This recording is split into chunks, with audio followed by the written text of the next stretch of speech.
ఆయన కృప కాపుదల నిత్యము మీకు తోడై ఉండి నడిపించునుగాక. ప్రతి కీడు అపాయాన్ని దేవుడు తప్పించునుగాక. Amen, amen, amen. దేవుని వాక్యాన్ని చదువుకుందాం.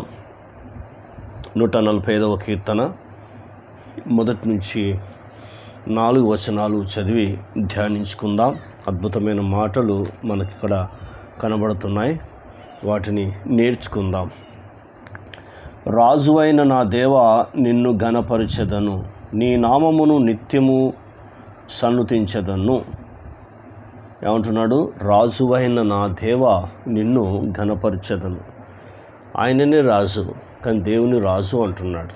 అంటే అర్థమైందంటే, మనం రాజులమైతే మన దేవుడు, మన తండ్రి, మన రక్షకుడు, మన కాపరి, మన సంరక్షకుడైన యేసుక్రీస్తు ప్రభువారు రాజులకు రాజు, ప్రభువులకు ప్రభు, ఆకాశ మేఘారుడై కొదమ సింహమై రాబోతున్న మహాదేవుడు. ఆయన వస్తున్నప్పుడు సృష్టి పంచభూతములతో మికటమైన వేండ్రముతో లయమైపోతుందని పరిశుద్ధమైన గ్రంథం చెప్తుంది. అందుకే అంత గొప్ప దేవుడు. ఆ దేవుని రాజువైన నా దేవా, ఫస్ట్ నిన్ను ఘనపరిచెదను, నిన్ను ఘనపరిచెదను. రెండవది, నీ నామము నిత్యము సన్నుతించెదను, అనుదినము నేను నిన్ను స్తుతించెదను అని చెప్తున్నాడు.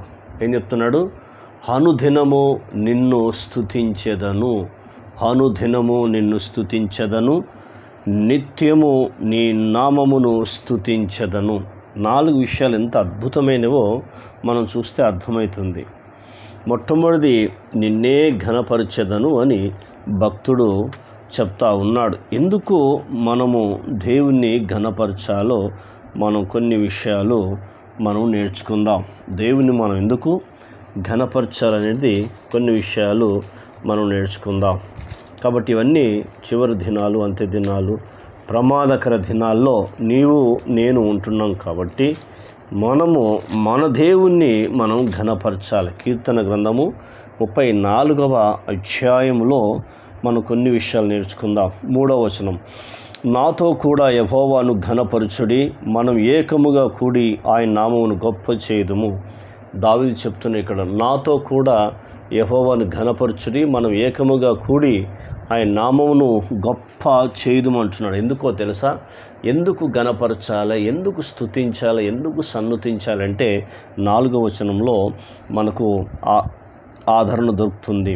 నేను యెహోవా యొద్ద విచారణ చేయగా ఆయన నాకు ఉత్తరం ఇచ్చెను, నాకు కలిగిన భయములన్నిట్లో నుండి ఆయన నన్ను తప్పించాను. ఎందుకు అన్నమాట? ఏంటంటే, నాకు కలిగిన భయములన్నిటిలో నుండి ఆయన నన్ను తప్పించను. అందుకు దేవుణ్ణి మనం స్తుతించాలి. మనకు కలిగిన భయములన్నిటిలో నుంచి దేవుడు ఏం చేస్తున్నాడంటే నిన్ను నన్ను తప్పిస్తున్నాడు. తప్పించే దేవుడు అని పరిశుద్ధమైన గ్రంథం చెప్తా ఉంది. ఎలా తప్పిస్తాడు అనేది మనం చూద్దాం. దానియేలు గ్రంథము 6వ అధ్యాయంలో కొన్ని విషయాలు నేర్చుకుందాం. దానియేలు గ్రంథము 6వ అధ్యాయము మనకు ఏమి తెలియపరుస్తుందో కొన్ని విషయాలతో మనము దేవుని ఎంత గొప్ప దేవుడో, ఆయన ఎలాంటి దేవుడో మనం కొన్ని విషయాలు మనం నేర్చుకుందాం. 6వ అధ్యాయము 16వ వచనము, దర్యావేష్ అంటున్నాడు, నీవు అనుదినము తప్పక సేవించుచున్న నీ దేవుడే నిన్ను రక్షించును దానియేలుతో చెప్పాను. ఎంత అద్భుతమైన మాట చూడు. అనుదినము నీవు సేవిస్తున్న దేవుడే నిన్ను రక్షించెను అని చెప్తున్నాడు. మొదటి మాట. తర్వాత రెండోది, ఆయన మాట్లాడుతున్న మాట 20వ వచనంలో, అతడు గుహ దగ్గరికి రాగానే దుఃఖస్వరంతో దానియేలును పిలిచి, జీవము గల దేవుని సేవకుడైన దానియేలు, నిత్యము నీవు సేవించుచున్న నీ దేవుడు నిన్ను రక్షింపగలిగినా. సింహపు గుహలో ఉన్నాడు దానియేలు, కానీ దేవుని ప్రార్థిస్తున్నాడు, బతిమలాడుచున్నాడు. ఇక్కడ అన్నమాట దేవుడు తప్పించాడు. దేవుడు విడిపించాడు, దేవుడు రక్షించాడు. కాబట్టి నీవు పెందల కడ లేచి ఈ రీతిగా, ఈ విధముగా, ఇలాగా ప్రభుని స్తుతించు. అద్భుతాన్ని చూస్తావు, ఆశ్చర్య కార్యాలు చూస్తావు. అంత గొప్ప దేవుని మనం కలిగి ఉన్నాం. కాబట్టి ఇప్పుడు ఎలా తప్పించాడో మనం చూద్దాం. 22వ వచనాన్ని చదువుకుందాం. ఏమంటున్నంటే, ఆయన తన దూతను పంపించి సింహములు నాకు ఏ హాని చేయకుండా వాటి నోళ్లను మూయించెను.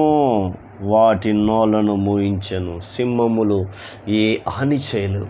అందుకే ఆయనను రాజుగా ఘనపరచాలి, అనుదినము స్తుతించాలి, ఏకముగా కూడి గొప్ప చేయాలి, ఏకముగా కలిగి ఆయన స్తుతించాలి. ఎందుకంటే సింహములు నీకు ఏ హాని చేయవు. సింహం అనగా దుష్టుడు. 1 పేతురు 5వ అధ్యాయం 8వ వచనం, నిబ్బరమైన మనసు గలవారై మెలకువగలిగి ఉండండి. మీ విరోధైన అపవాది గర్జించు సింహము వలె ఎవని మింగుదునా అని వెతుకుతూ తిరుగుతున్నాడు. కాబట్టి ఇక్కడ దానియేలు సింహముల గుహలో ఉన్నా కూడా సింహములు హాని చేయలేవు. కాబట్టి వాటి నోళ్ళను ఏం చేశాడు?